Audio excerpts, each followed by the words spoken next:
خداوند کے زندہ پاک کلام میں سے پڑھیں گے زبور 91۔ خدا ہماری پناہ جو حق تعالیٰ کے پردہ میں رہتا ہے وہ قادر مطلق کے سائے میں سکونت کرے گا۔ میں خداوند کے بارے میں کہوں گا، وہی میری پناہ اور میرا گھر ہے۔ وہ میرا خدا ہے جس پر میرا توکل ہے، کیونکہ وہ تجھے سیاحت کے بندے سے اور مہلک وبا سے چھڑائے گا۔ وہ تجھے اپنے پروں سے چھپا لے گا اور تجھے اس کے بازوؤں کے نیچے پناہ ملے گی۔ اس کی سچائی ڈھال اور سوپر ہے۔ نہ رات کی حبت سے ڈرے گا، نہ دن کو اڑنے والے تیر سے، نہ اس وبا سے جو اندھیرے میں چلتی ہے، نہ اس ہلاکت سے جو دوپہر کو ویران کرتی ہے۔ تیرے آس پاس 1000 گر جائیں گے اور تیرے دائیں ہاتھ کی طرف 10,000، لیکن وہ تیرے نزدیک نہ آئے گی۔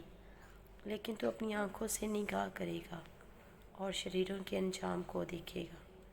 پر تو اے خداوند میری پناہ ہے، تو نے حق تعالیٰ کو اپنا مسکن بنا لیا ہے۔ تجھ پر کوئی آفت نہیں آئے گی اور کوئی وبا تیرے خیمے کے نزدیک نہ پہنچے گی، کیونکہ وہ تیری بابت اپنے فرشتوں کو حکم دے گا کہ تیری سب راہوں میں تیری حفاظت کرے۔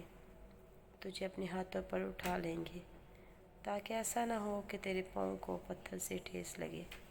تو شیر ببر اور عیفی کو روندے گا، تو جوان شیر اور اژدہا کو پامال کرے گا، چونکہ اس نے مجھ سے دل لگایا ہے۔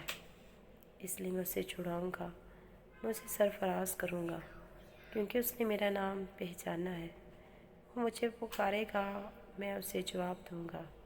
میں مصیبت میں اس کے ساتھ رہوں گا، میں اسے چھڑاؤں گا اور عزت بخشوں گا۔ میں اسے عمر کی درازی سے آسودہ کروں گا اور اپنی نجات اسے دکھاؤں گا۔ خدا ان کا زندہ پاک کلام پڑھا سنا جانا ہم سبوں کے لیے باعث برکت ہو۔ آمین۔